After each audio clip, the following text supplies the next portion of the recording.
All right, so I had to do this 3 times to get it to go live this morning. We're talking about advertising, promotion, social media marketing today.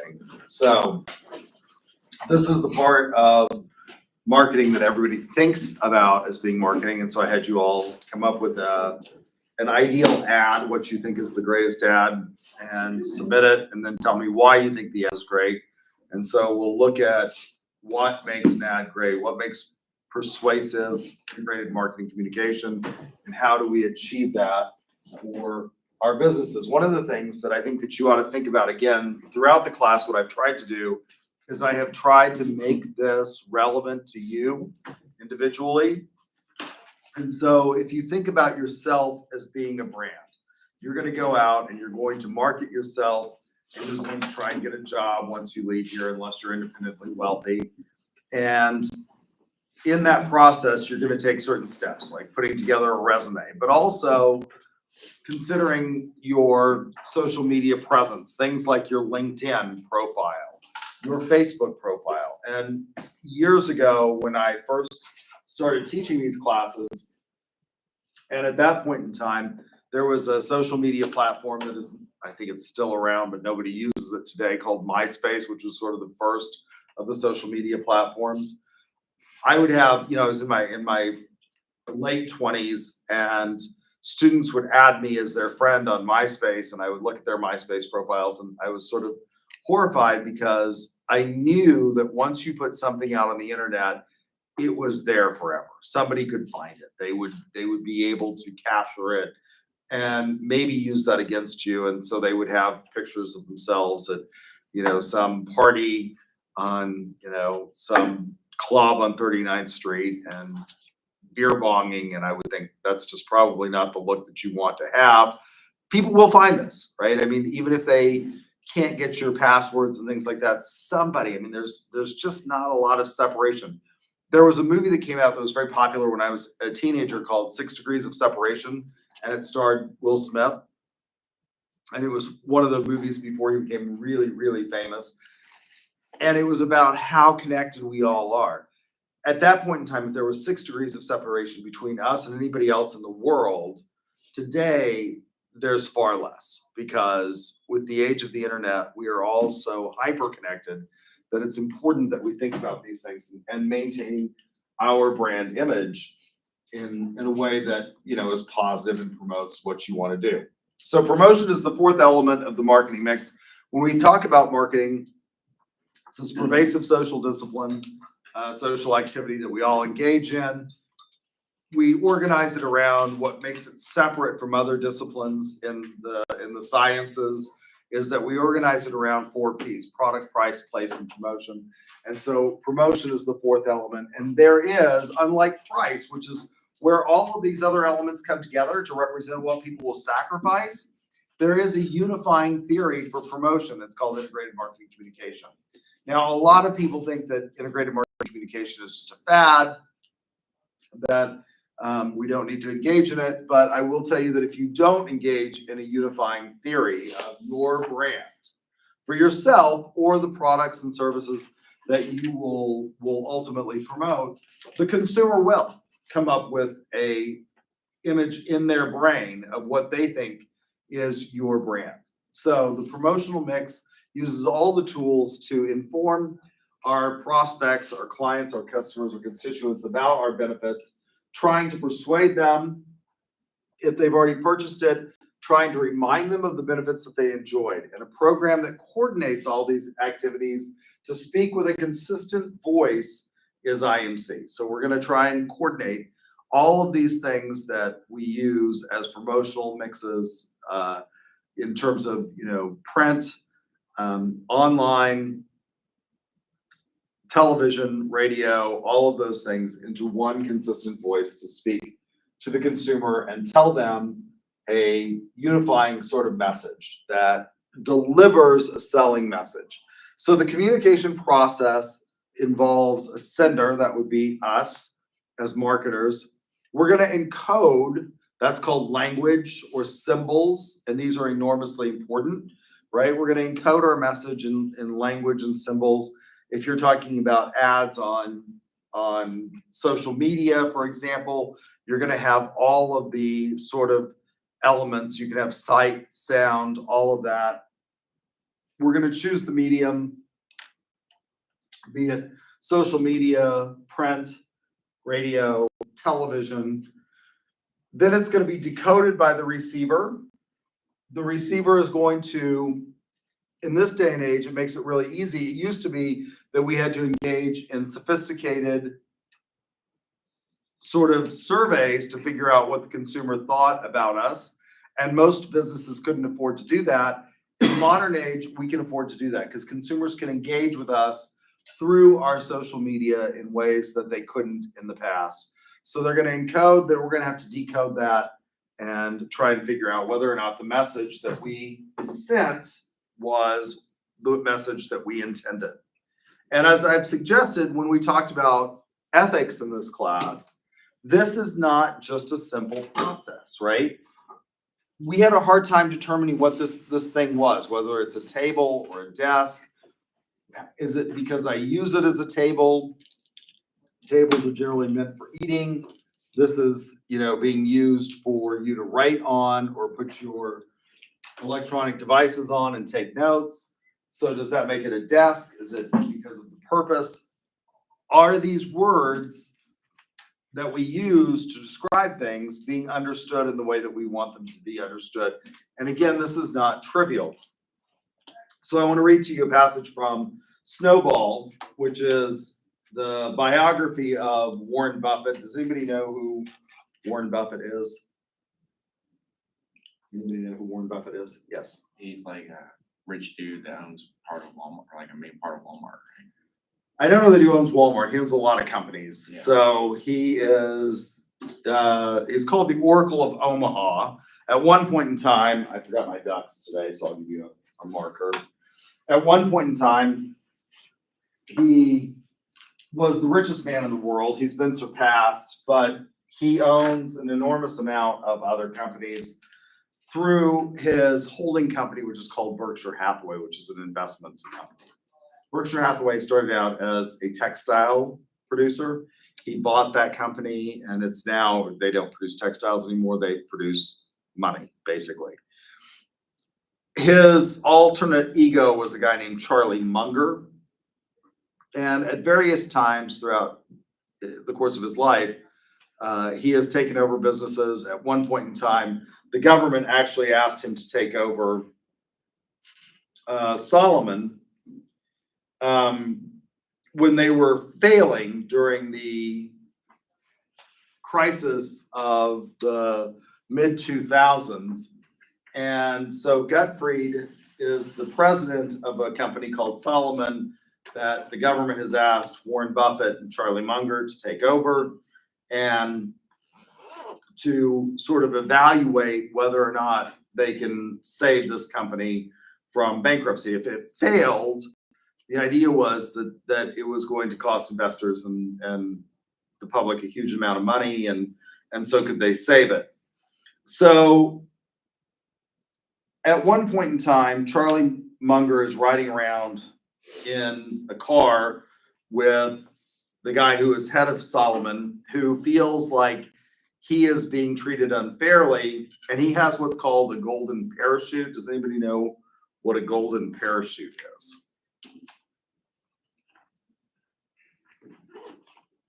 Golden parachutes are clauses in an employment contract with high-level executives that promise that if they are let go for any reason, that they get a substantial amount of money in order to, sort of take the risk of taking the job. So if I'm going to leave my current job, let's say I'm CEO of a major company like, I don't know, ExxonMobil, and you want me to come and be the CEO of Walmart, why would I leave this company that I know and take the reins of your company unless I'm guaranteed that if it doesn't work out for whatever reason, I'm going to be provided for, right? I'm going to give up my exorbitant salary in an industry that I know. And the idea is that what you're doing is you are allowing for professionals to bring their expertise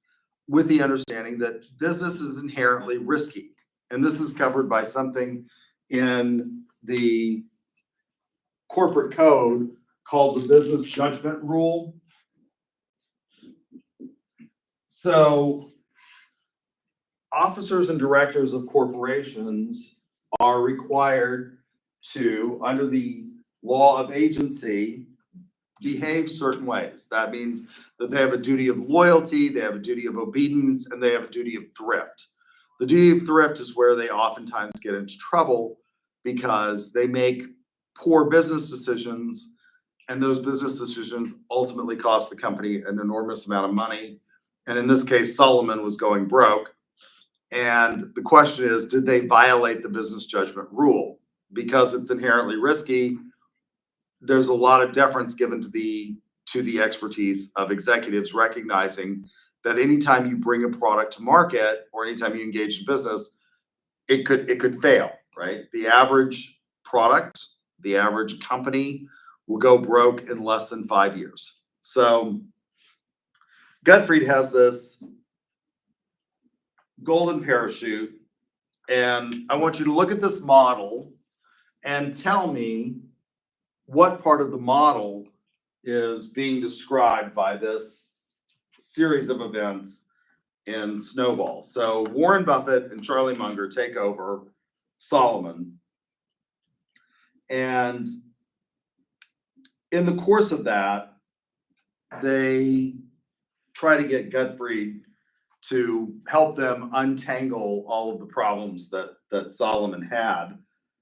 And they're now going to argue about whether or not they can escape the golden parachute, because has he violated, for example, the business judgment rule and engaged in something that amounts to a terminal offense that would allow them to escape the golden parachute. It was the young president of the New York Stock Exchange, Dick Grasso, who chose the 3 graying arbitrators who would decide Gottfried's fate in a dingy conference room at the New York Stock Exchange. A team of lawyers from Cravath, backed by the testimony of Solomon board members, employees, ex-employees, Buffett and Munger, began to pulverize Gottfried in the process that took more than 60 sessions and several months before the arbitration board. Over and over, the arbitrators heard about the meeting between Munger and Philip Howard, in which Howard reviewed a list of compensation Gottfried wanted, and Munger listened in some fashion or another. All agreed that Howard had left without a signature on Gottfried's severance papers, but there was no agreement about how to interpret the rest of the events of that evening. Howard was certain that Munger had made a deal with him. This is critically important. In the United States, one of the things that we have is we have this idea of the statute of frauds, which requires that certain transactions be evidenced by a writing. In other countries, they allow you to evidence it by any means appropriate, including witness testimony. Gottfried's lawyers called Charlie Munger as a witness. Frank Barron of Cravath, Swaine, and Moore had attempted to prepare Munger, who was utterly impatient with the process. Although Barron had prepared Munger by himself, Munger, a lawyer himself, disliked paying legal bills, and he extemporized to the arbitrators that in preparing him for his testimony, Cravath had employed an excessive number of expensive paralegals and aspirin carriers. When he testified, every word that came out of his mouth had nothing to do with what we had gone over, said Barron. Putting Charlie Munger on the witness stand was the most nerve-wracking, hair-raising experience I have ever had as a lawyer. Munger's confidence, on the other hand, was unmatched. A number of times, the lead arbitrator, growing irritated with Munger, admonished him, "Mr. Munger, would you please listen to the questions before you answer them?" Munger insisted that on the night that he met with Philip Howard, he was deliberately, now this is the part of the communication process I want you to tell me where it breaks down. Munger insisted that on the night that he had met with Philip Howard, he was deliberately not listening. I was being polite, but I wasn't paying much attention. I sort of tuned my mind off. I was just sitting there politely with my head turned off. Gottfried's lawyers asked him whether he'd made a conscious decision not to talk as well as not to listen. No, said Munger, when the time came to talk, I talked. One of my faults, I'm fairly outspoken. I may well have discussed some things that got through my band of indifference. Band of indifference, take note of that. This is one of the most irritating conversational habits of my life. It has followed me throughout the course of my life. So every time something would get through and I would see a counter argument, he said, I would give it. Howard asked for indemnification for Gottfried against lawsuits. Being a legal matter, this had gotten through Munger's band of indifference. I think I said to him, you don't even know what you're going to need. God knows there will be litigation. There will be a big mess. Who knows how things are going to work out? You're misrepresenting your own client if you think it makes sense to get into any of those issues at this time. Was this also a conversation in which you were tuning out? Asked Gottfried's lawyer. No, I tend to tune in when I'm speaking myself, said Munger under oath. I tend to remember what I say. Was this a conversation in which you were deliberately not listening at various times? What did you say? Said Munger. I just tuned out again. I wasn't doing it on purpose. Was this a conversation in which at various times you were deliberately not listening? I'm ashamed to say I've done it again. Will you please do it one more time? This time I'll try with some effort. Gottfried's lawyers repeated the question for the third time. You bet, said Munger. I was going through the motions. In what mental state the arbitrators, the lawyers, and Gottfried heard these words can only be imagined. Regrettably, much of the misunderstanding seems to have lain in Philip Howard's unfamiliarity with the outward signs of the workings of Charlie Munger's mind. He had labored that night under the illusion that he and Munger were having a conversation. He didn't recognize Munger's occasional replies and intermittent thought bursts ignited by some random might that had pierced Munger's band of indifference. Whenever Munger objected, Howard assumed that they were negotiating. But that was not the case. He was simply being lectured to. When Munger said nothing or emitted a grunt to move the conversation along, Howard inferred that Munger had agreed, or at least he had no objection to whatever was being said. Nobody explained to him that Munger's head was turned off. Gottfried's lawyers reminded Munger of Buffett's testimony in which he acknowledged saying to Gottfried that he had the power to make all this happen. Did Munger remember Mr. Buffett saying that? I don't remember Mr. Buffett's words as well as I remember my own, but certainly the gist of the thing is that you can count on us to be fair. The issue was what was meant by fair. Solomon never disputed that the money was Gottfried's and that he had already earned it. The argument boiled down to whether Gottfried had been terminated had all the facts been known. Thus, the case became an exercise in proving that Gottfried should have been terminated. Even Donald Freudstein agreed that in concealing what he had known from Glauber, Gottfried had been dishonest with the government. Although everyone thought this bizarre and out of character, nonetheless it happened. No one will ever know the facts that the arbitrators had weighed in their decision. When the decision was announced, they awarded Gottfried nothing, not one dime. So what part of the communication process, when he's riding around in this car with Howard, Gottfried's lawyer, has broken down? What's caused it to break down in the communication process?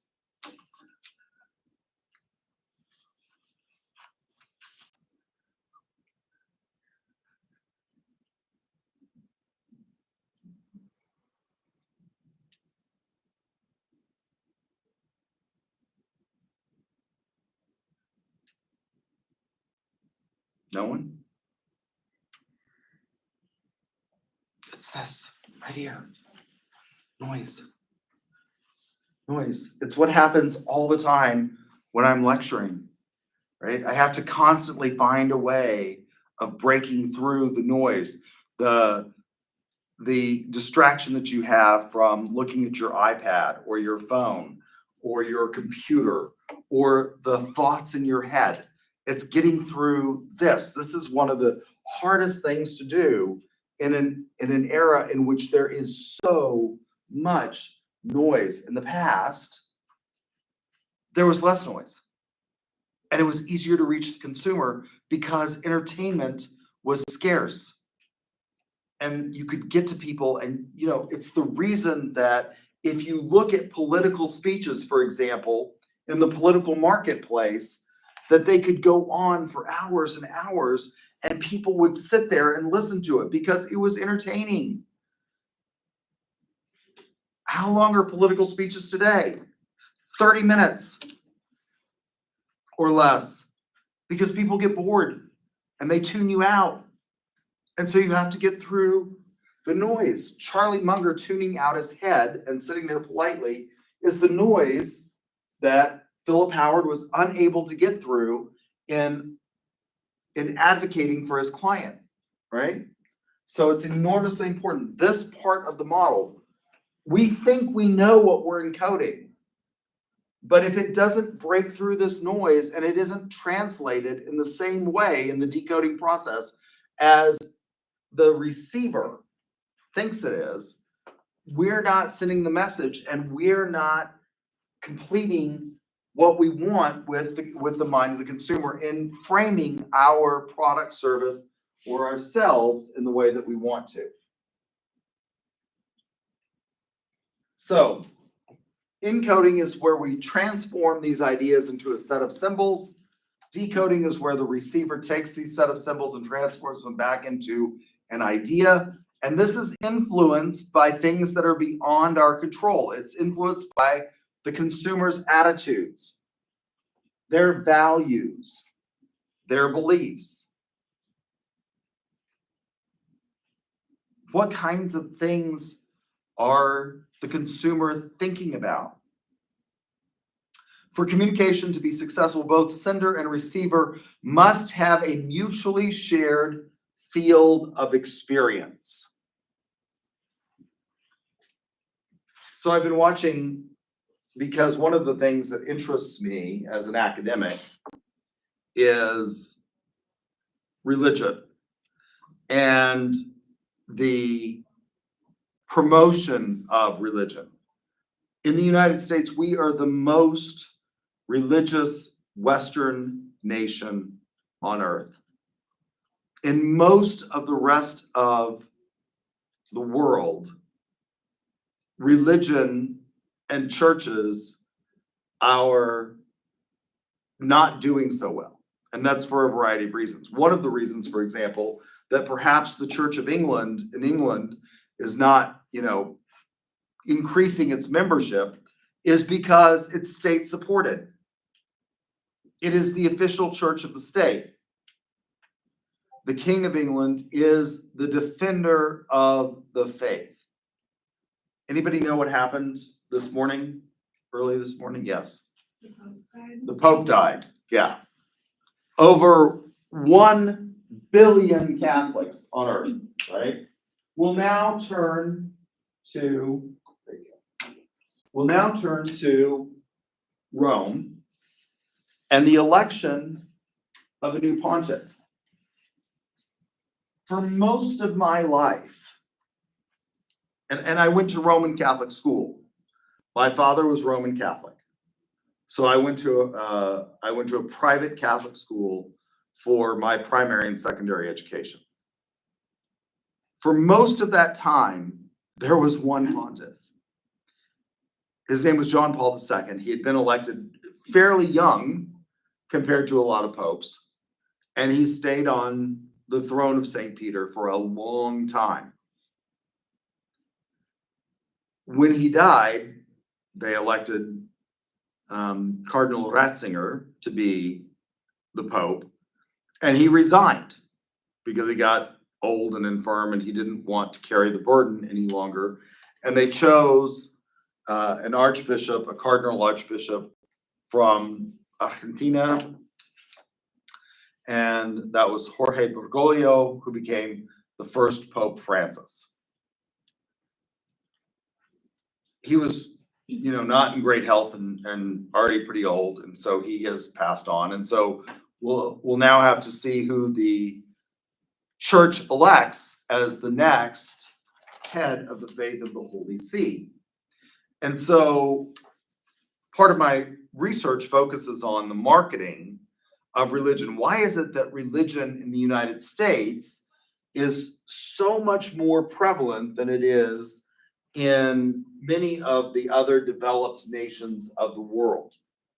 And one reason I think that is because we don't have an official state-sanctioned religion, and therefore they have to market themselves. They have to provide value. And how do they do that? Well, going to church in the United States, unlike other places, and I was a foreign exchange student in Germany, and there are basically in Germany, you're either Catholic or you're Lutheran. That's sort of the extent of, there are other religions, right? I mean, there are a number of Muslim groups that have moved in, particularly as refugees and things like that. But the predominant religion is either Catholic or Protestant, and it's one particular variety of Protestantism. And again, the state supports religion. Whereas in the United States, in order for churches to survive, they have to market themselves. And how do they do that? How do they stay relevant?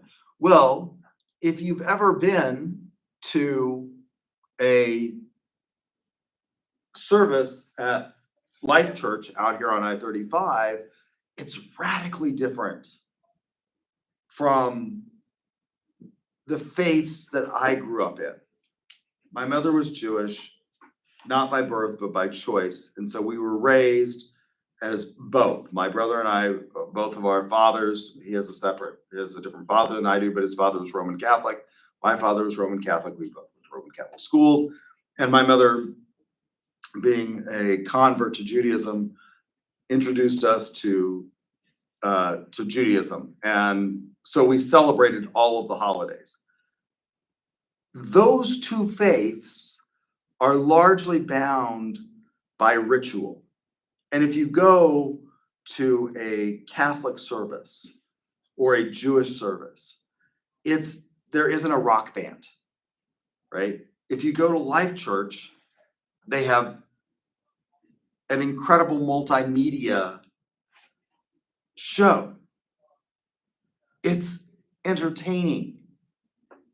And nothing wrong with that, right? I'm just saying that's one of the reasons that church is great. It's a huge church. They now have congregations all over the country that they broadcast to because they have found a way of providing meaning and value to people that many of the churches, I would suggest, in Western Europe have not. And so these values are important. And it's important that if we're trying to sell to people, we understand their values and belief systems and their attitudes. Churches in America have figured out ways of providing this that I think some of the older, more established faiths, like Catholicism, have not. So it's this mutually shared field of experience that I think some of these faiths are lacking. We want to have a mutually shared field of experience with our consumers. What is it that makes as I was coming here this morning, I like McDonald's coffee, and I went through McDonald's to get my 2 cups of coffee. What is it that makes McDonald's successful? Well, they have provided a good that we all recognize as being largely consistent, and they have been very effective in this sort of message. Now, what's happened is that people have started to say, well, that's not terribly healthy, and we want healthier options. But we have this mutually shared frame of experience. Feedback, getting the sender's interpretation of what it is that we've sent, and then trying to overcome the extraneous factors that work against effective communication, which is noise, which is what was happening with Charlie Munger in the car, right? So the promotional elements that we can use are advertising. This relies on, advertising is paid messaging, right? As opposed to some of the other promotional elements. So it's any paid non-personal communication. Now, in the age of social media marketing, we are becoming better at personalizing this. How many of you get messages on your social media sites that are somewhat tailored to you? And we're getting better and better and better as AI becomes increasingly more important, we're able to personalize these communications in ways that we haven't in the past. But historically, advertising was non-personal communication. So we would develop an ad, we would put it out on television or radio or the print media, and it was not necessarily personalized. In the modern age of social media marketing, this is one of the things that's changed. We can rapidly change that to be a personalized experience. It allows for control. Advertising allows for control of the message. Uses the mass media, television, radio, magazine, newspaper, internet. Newspapers are dying. At one point in time, when I was growing up in Oklahoma, the Daily Oklahoman was a major power force in the state of Oklahoma. It was the most widely read newspaper among conservatives in America. People who didn't live in Oklahoma subscribed to the Daily Oklahoman because it was one of the few really conservative outlets at the time. That's changed.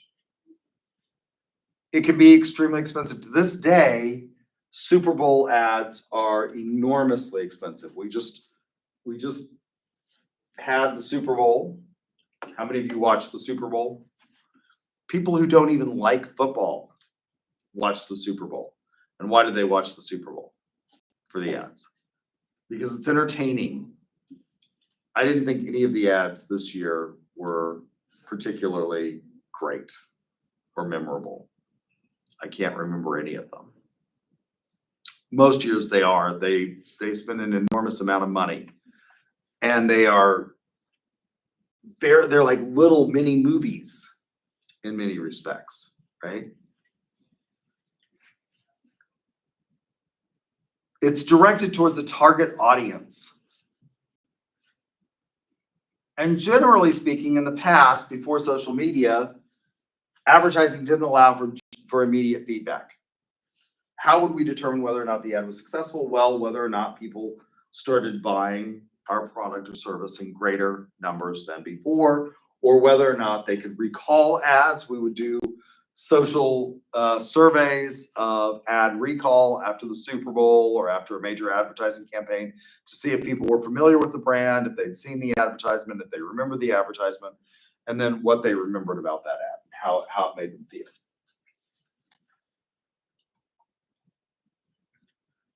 Personal selling.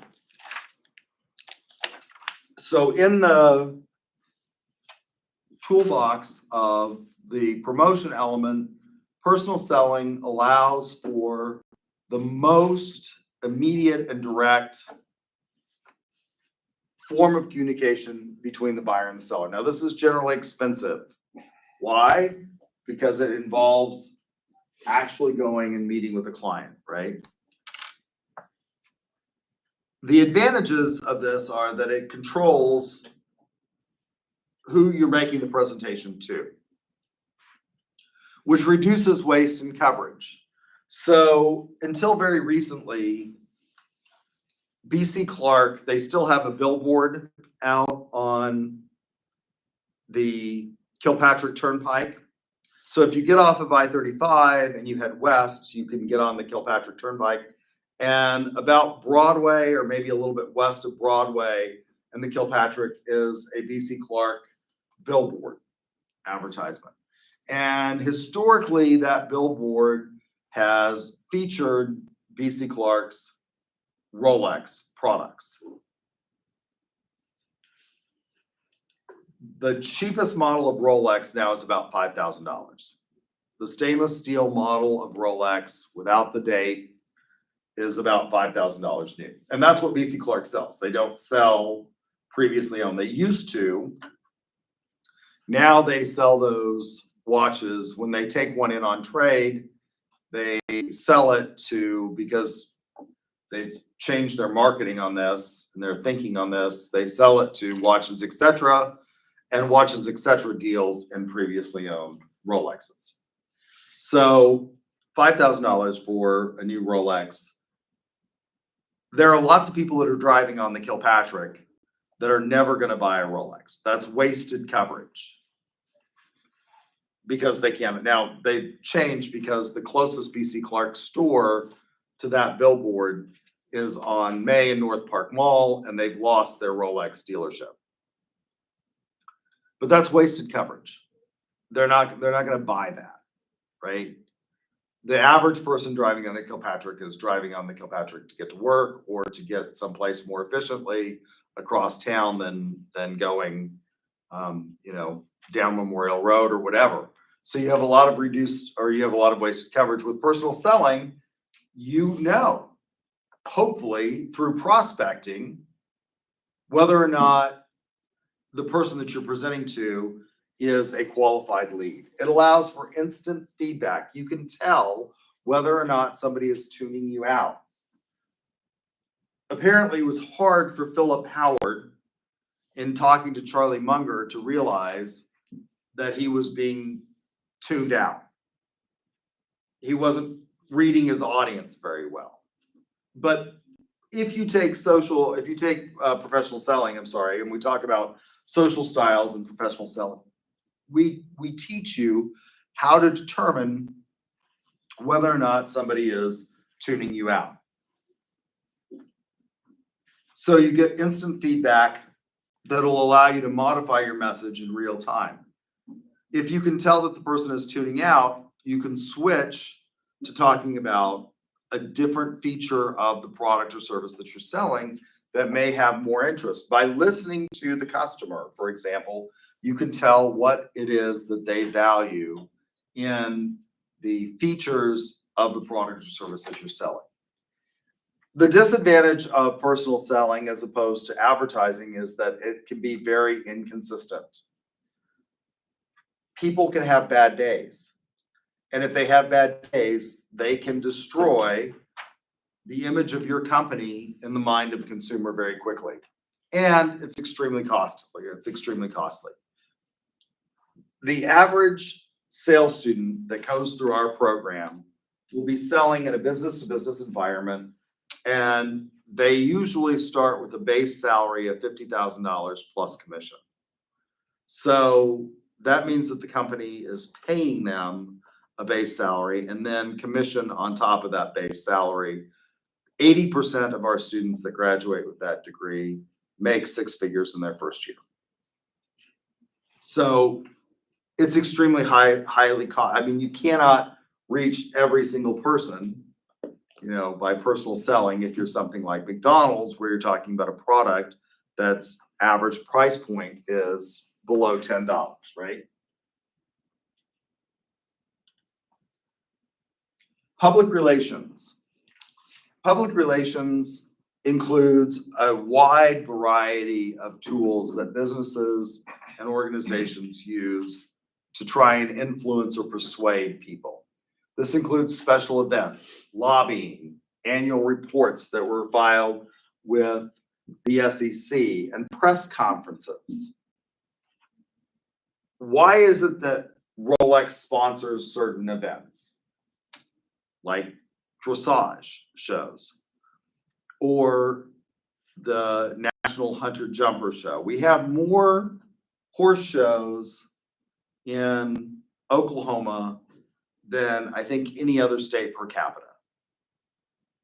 So the Oklahoma City Fairgrounds are home to a huge number of horse shows. One of my colleagues on the side, she has a business that runs horse shows, specifically dressage shows, but she's gotten into other forms of showing. And the number of shows and the types of showing have increased dramatically over the years. Again, I was raised on a cattle ranch. I think I told you all that before, in northern New Mexico. When I was a kid growing up, there were two disciplines in the horse show world, and they were limited. So in the horse show world, there was English and there was Western, which is most of the kids that I grew up with showed in Western style, and that was generally rodeo. There were some Western pleasure shows, but they were very small, didn't have a huge following. And in the English world, there were two basic types of English show, which was dressage, which is classical equitation. And Disney produced a movie called The Miracle of the White Stallion, which highlights what classical equitation attempts to do, which is to have a totally integrated performance between horse and rider, in which it appears that the rider is just sort of sitting on the horse through a series of maneuvers. And in the highest levels of dressage, it's set to music. Right? So the White Stallions of Vienna were going to be taken over by the Russians when World War II was coming to an end, and the Americans helped get the white horses of Vienna, the Spanish riding school, out and moved to American occupied territory, and that allowed for them to then go back and reestablish the riding school afterwards. And Disney's movie highlights this movement of these white stallions, which are Andalusians. So that was pretty much it. There are literally now multiple disciplines that have popped up in the horse world. There is Western dressage, which I don't really think of as being dressage, but it's dressage being ridden in Western saddles by horses that are not typically thought of as being dressage horses, like quarter horses. Quarter horses have historically not been used for dressage. You've used European warm bloods for that discipline, right? So there's this plethora of disciplines that have started in the horse world, and Rolex sponsors a lot of them on the English side, particularly dressage. The other one was hunter jumper, which is where the horses jump over these, barriers, right? Now there's eventing, which takes hunter jumper out on a course, and Rolex sponsors a lot of these events. Why? Well, polo. Polo is another one that Rolex will sponsor a lot of the tournaments. Why is it that they do that? Well, generally people who can buy, so if you play polo, I think you have to have a minimum of 6 horses to play polo, not 6 horses for the whole team. Every player has to have 6 horses because you have to change horses because they get tired, they can get injured between chuckers, and that's expensive. Where do these horses come from? The finest polo horses come from Argentina. They're brought to the United States, so it's an expensive sport to play. Why does Rolex sponsor that? Well, because people who can afford a stable of horses can afford a Rolex watch, right? And so it's good PR for them. It's good public relations for them. So they sponsor special events. Lobbying efforts. AARP, for example, is an organization, a nonprofit that advocates on the behalf of retired people in the United States. How do they do that? They do that through lobbyists who go to Congress and make pitches for the benefits that people who are 65 and older receive in terms of Medicare, Medicaid, Social Security, and things like that. Annual reports, a big portion of annual reports that are filed with the SEC contain statements that are not necessarily just factual. They contain all kinds of sort of forward-looking information about what you think the state of the company is, and those are another way of getting your information out to the conference or out to the public. And then press conferences. The thing about publicity is that you lose control. When you put these things out, when you put a press release out, because you're not paying for whatever news medium picks it up, they can spin it how they want to spin it. And so you lose control, unlike advertising where you have direct control of the message. Sales promotion. These are usually short-term inducements of value that are intended to arouse interest, particularly in consumer packaged goods. You'll find sales promotion to introduce a new product to the market. So it's enormously busy. There's a lot of noise in the consumer packaged goods industry, right? When we go to the supermarket, the average supermarket in the United States, not a Walmart supercenter, which carries other things besides just food and groceries, the average supermarket carries something like 35,000 SKUs, right? That's a huge number of products to have to sort through. How do we do that? How do you cut through that? Well, one way is through using coupons, rebates, samples. They used to send out, when I was a kid, there were all kinds of samples that were sent out through the mail. These are becoming less and less so. The textbook publishers, when I first started teaching, which was something like 28 years ago here at UCO, the textbook publishers used to send us out samples of textbooks. They no longer do that. They'll, if you want access to a textbook, for example, from McGraw-Hill, they'll give you a electronic access to the product rather than sending out an actual hard copy. But when I was first started teaching, most textbooks we didn't have the learning management systems that were published by the textbook publishers. And so we actually had these physical things, hard bound copies of books, and they would send those out to you as a sample to try and get you to adopt their particular textbook. Contests and sweepstakes. These can stimulate sales for a period, but they oftentimes drop off. A lot of times people will try something, but then they'll go back to whatever it was that they used before. We might try a new type of toothpaste if we get a coupon for it, but we'll oftentimes go back and not use it again. One of the things that's become popular, or was popular and sort of lost popularity, it was almost a fad, was Groupon. Have any of you used a Groupon? That's electronic couponing. And Groupon started out by offering the deal of the day in a specific geographic area, and that stimulated a lot of interest. The thing about Groupon, and we actually, in my business, my family's business, we actually tried Groupon a couple of times, and it stimulated an enormous amount of demand, but a lot of those people are not brand loyal. They're looking for the next deal. And so while we generated a lot of interest, it wasn't long-lived. A lot of restaurants, for example, would take out Groupon deals of the day, hoping to get people to come in and continue to be loyal customers of the restaurant. And what ended up happening was they would go on to the next restaurant or the next deal of the day.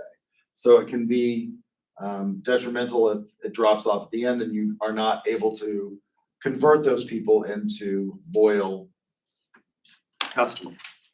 Direct marketing. So personal selling is a type of direct marketing, so face-to-face selling. It also includes direct mail, catalogs, telephone, online, and now a big one, social media marketing.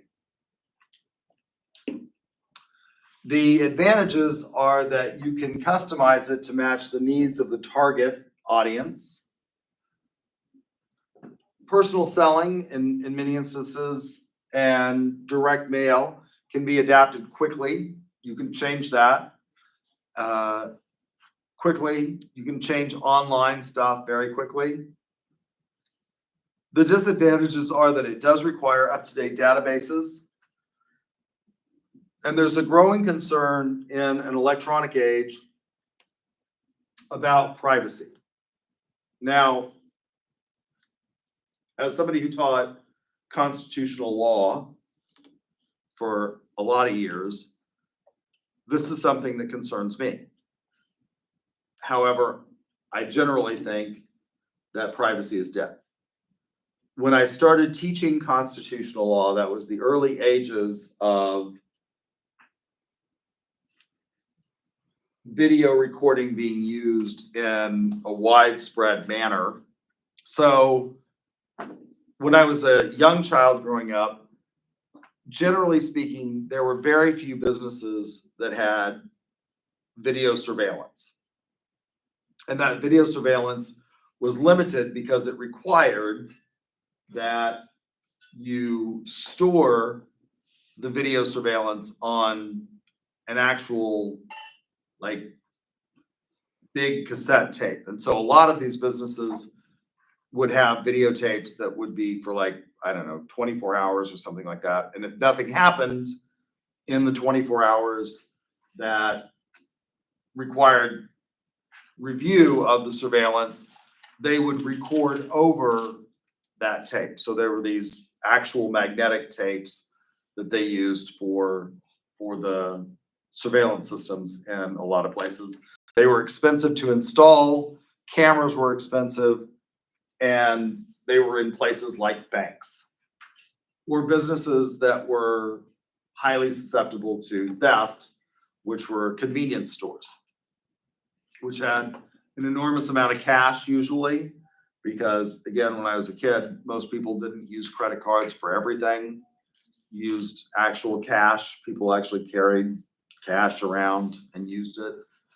And so these businesses like convenience stores and banks, which were susceptible to being robbed, had these video cameras. They were, again, expensive. Now, in the modern age, cameras are cheap and you can put them up, right? I mean, probably a number of you have video cameras on your doorbell so that you know who's ringing your doorbell. You have cameras on your phones. We are constantly being surveilled.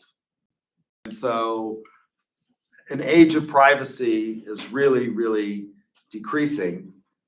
And one of the things that we know as marketers is that we can use this data in ways that is maybe ethically problematic, because we have to think about what it is that we are doing, and are people actually consenting to it? Now, a lot of times we put in these little like, do you consent to the app tracking your, you all have seen this as you download an app, your activity across other apps, and most people just click yes, not thinking about that. Why is it tracking your activity among other apps? So that they can offer you products and services that they think you're going to be interested in based on your activity on your social media and your mobile devices. So how do we develop the promotional mix? First of all, we have to select the target market. Who is it that we're going to go after? In selecting the target market, you have to think about the product life cycle. Is the product in its introduction, in which case you're trying to inform consumers about the benefits of the product? Is it in the growth stage? So I can remember, for example, when the iPhone first came out, and it was incredible to me. Again, I worked in industry at the time that the iPhone first came out, and everybody in the company that I worked with wanted us to go to buying them iPhones. So the company I worked for bought everybody their cell phones because we wanted them to be able to be in communication with their customers. So we used BlackBerry at the time, and BlackBerry was actually a much better platform for conducting business because you could touch type. It had a QWERTY keyboard on it that you, if you know how to touch type, you could feel. But everybody and all the salespeople wanted the iPhone, and the pitch that they made to the CEO of the company when the iPhone first came out was, well, look, I've got all of this that I can show or I can demo product on to a consumer. That's no longer where the iPhone is, right? We're now on iPhone 17 or something like that. So I think in terms of the iPhone, we're actually in the maturity phase in the United States. It's probably in the growth phase in other countries. Are you in the declining stage in which you harvest? So little money will be spent on promotion. Things are changing. One of the things that's happening is that people are now using their watches. Apple came out with a smartwatch the Apple Watch. Now other companies are coming out with these. Apple will not put a cellular chip in the watch because they want you to buy both the watch and the iPhone, but other companies will. And they will probably change the market, right? So as those devices become more and more ubiquitous and we start using those devices more and more because you're constantly got your earphones in and it connects through Bluetooth to your watch, will the actual device that's this size probably decline? Maybe, right? So the factors that you have to consider in developing the promotional mix are the complexity, the risk, and the ancillary services that go along with the product, right? So products like fast food, not terribly complex, very little risk, and there are no ancillary services that you provide other than, drive up or dine in or carry out or delivery or something like that. So the product's characteristics play a key role. The stage of the buying decision also becomes important. Is this again, because of the life cycle of the product, if we're introducing a new product, a pre-purchase where advertising is going to be used to generate interest, thinking about the ADA model: awareness, interest, desire, action.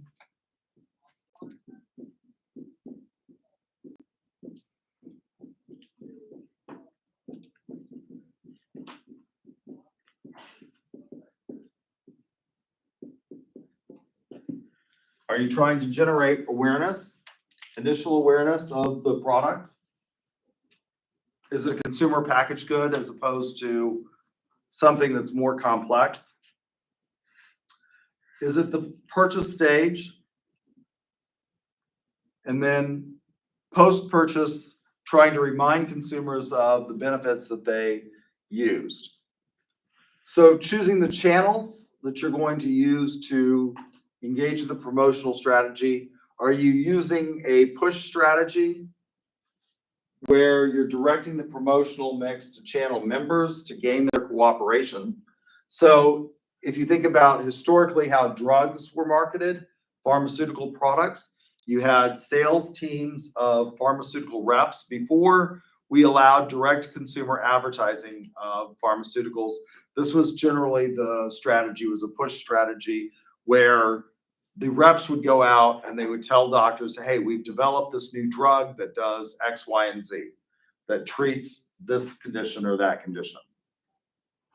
And they would present the doctor with all the benefits, and the doctor would then consider whether or not they should prescribe it to their patients who had certain symptoms, right? So, and drugs are being invented all the time. A lot of drugs are invented for one purpose, and then they find out that they are beneficial for others. So, for example, Botox was actually, it's a botulism poison that was developed for the treatment of dystonia, which is a neuromuscular disability. You all probably don't remember, there was a woman on the radio for years and years and years called Diane Rehm on National Public Radio. And one of my friend's fathers said he liked to listen to the smoker. That's what he called her because she talked like this. And I was like, Guggen, she's not a smoker. She has dystonia, which is an auto reflex of the muscle cords and the vocal cords that caused her to talk differently. And so Botox was initially developed to treat that kind of symptom, so it would relax the muscle and the nervous system by basically killing the nerve. And what they noticed was that where they injected it, if you had these muscle spasms, you lost your wrinkles. And so now Botox is widely used as a cosmetic treatment for fine lines and wrinkles. And so they would, say, well, we've noticed this, the reps would go out and talk to the doctors, and the doctors would then prescribe, Botox. Like if you have a really deep furrow brow, they'd say, we can take care of that. Cosmetic surgeons, without using a facelift, we can get rid of that by relaxing the muscle using Botox. Or a pull strategy where you're directing it at the consumers. This is what happens when we move to widespread direct-to-consumer advertising of pharmaceutical products. Historically, it was drug reps that wouldn't talk to doctors. Now, because we allow for direct-to-consumer advertising to consumers of pharmaceutical products, you have a pull strategy where you're getting consumers to say, go to their plastic surgeons and things like that, asking about Botox for the treatment of fine lines and wrinkles. So what makes an ad great? It does a couple of things. It engages the mind of the consumer. How do you do that? Mikhail Bakhtin, the Russian linguist and theorist, says that with regard to stories, we engage in monoglossia types of communication. What is that? How do stories proceed? Well, generally speaking, there's a beginning, a middle, and an end of the story, right? And we want there to be that consistency. The way we actually communicate, according to Bakhtin, is called heteroglossia, which is, it's not necessarily a linear fashion. Think about the conversations that you have with your family. Conversation between, a husband and a wife. Did you, the wife asked, did you pick up the milk that I asked you to get from the grocery store? The husband replies, I had to get the kids from daycare. That's not directly responsive to the question, but probably she understands that he forgot to get the milk because he had to pick up the kids from daycare, right? It's not directly responsive. As a lawyer, generally speaking, when I question people on the stand, if they're not responsive directly to the question, I'll ask the judge to instruct them to answer the question directly. But that's not the way we communicate every single day. We oftentimes communicate in ways that are indirect, but people understand the meaning. So we tell these stories. We are meaning generating beings, and we tell these stories, and great ads engage the mind of consumers. And then they deliver a selling message. Now, lots of ads do one or the other and not both. What you want to do is you want to do both. Have we watched the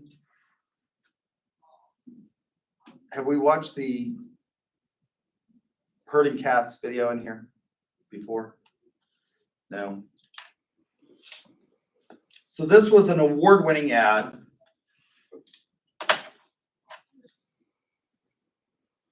A Super Bowl ad.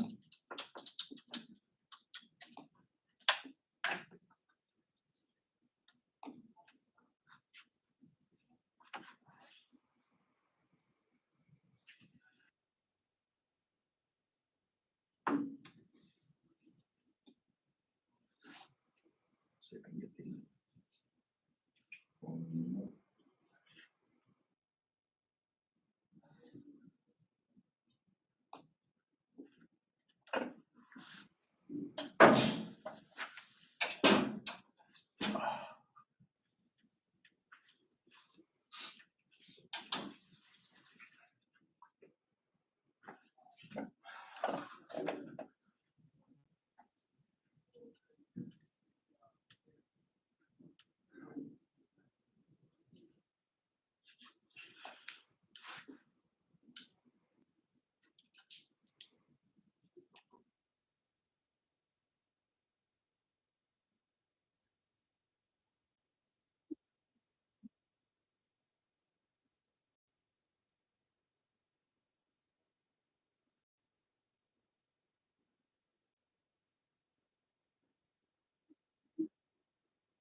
So that's an example, I think, of an ad that does the first of these two things. It engages the mind of the consumer.